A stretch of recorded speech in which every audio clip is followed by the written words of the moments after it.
ICSE board class 10th के हम लोग ज्योमेट्रिकल प्रोग्रेशन से संबंधित कुछ ऐसे 10 सवाल करने वाले हैं आने वाले दिनों में कि जो बोर्ड एग्जाम में अक्सर पूछे जाते हैं।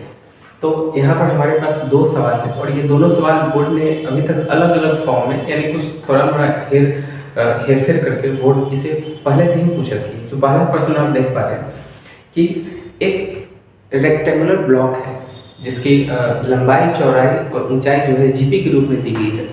तो मान लेते हैं और उसका वॉल्यूम दिया गया है 260 और उसका टोटल सरफेस एरिया दिया गया है 252।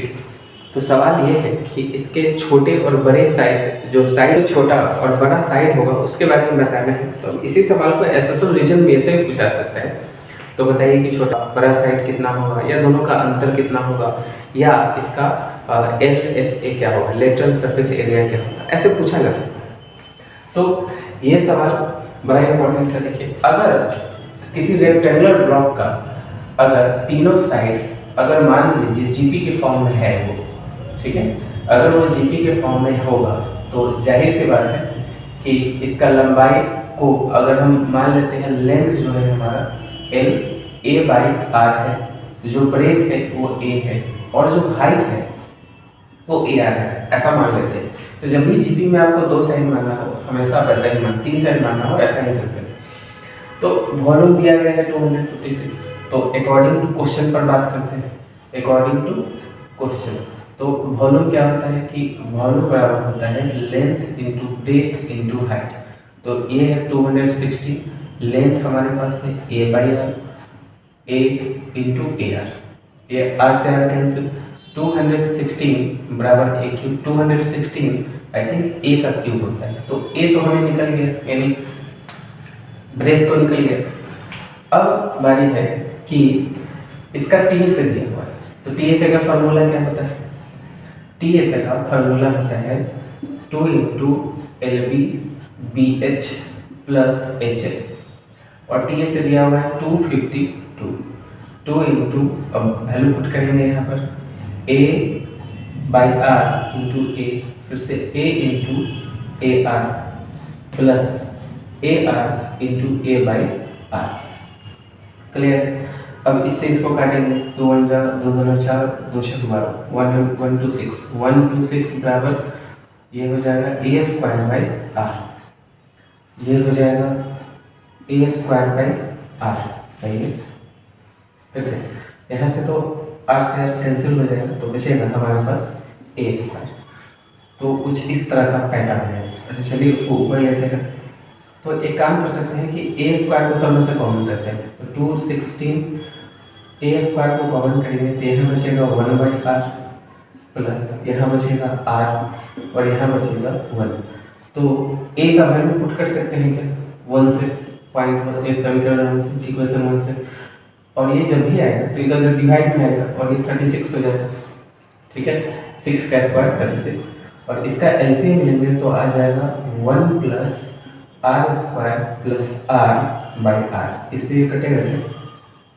आई थिंक फोर्जा कट जाना चाहिए क्या, देख लेते हैं। 6 छक्का 36, 6 दूना 12, 6 कम, ठीक है, 6 छक्का 36, 6 दूना 12, 6 एकम, 3 के पारा से 7, 3 के पारा से 2, 6 के पारा से 6 दूना 12, 6 एकम 6, 6 छक्का 36, सही है। 3 के पारा से 7, 7 में 3 क्रॉस गुना करेंगे 7R, ये उधर जाएगा 2 प्लस 2R² प्लस 2R, है ना। अब इसे एक साइड लाएंगे हम लोग तो क्या आ जाएगा, हमें मिलेगा कि 0 बराबर 2R², ये उधर जाने के बाद माइनस के फॉर्म में आएगा -5R प्लस 2। तो ये हमें एक क्वाड्रेटिक इक्वेशन के फॉर्म में मिल गया। अब क्वाड्रेटिक इक्वेशन के फॉर्म में मिला, बस आपको ये वैल्यू याद रखिएगा, ये आपको चाहिए था। ठीक है, क्वाड्रेटिक इक्वेशन के फॉर्म में मिला तो इसे इरेज करते हैं, तो ये बना लेते हैं। इसे सॉल्व करेंगे तो क्या होगा, 2 दूना 4 यानी 2R² माइनस 2 दूना 4 यानी 4R माइनस R प्लस 2।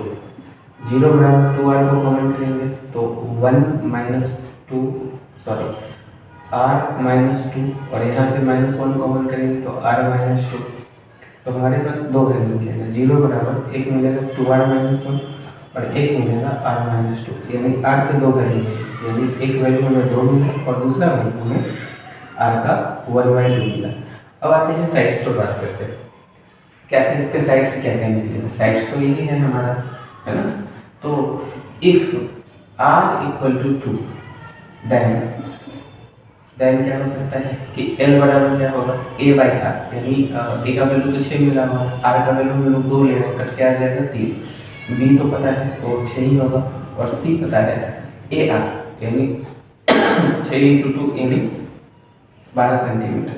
तो एक तो आंसर आ गया ना, ये सबसे बड़ा साइड कितना हो सकता है तो 12 सेंटीमीटर, सबसे छोटा साइड कितना हो सकता है तो 3 सेंटीमीटर। अच्छा, अगर आर का वैल्यू अगर 1/2 होगा तभी तो साइड्स निकाल के दिखा रहे हैं, ठीक है, इसे मिटा देते हैं, इसका कोई काम है नहीं। तो एक तो आंसर हमें ये मिल गया जीपी के फॉर्म में कि 3, 6, 12। दूसरा आंसर यही पलट के आएगा 12, 6, 3।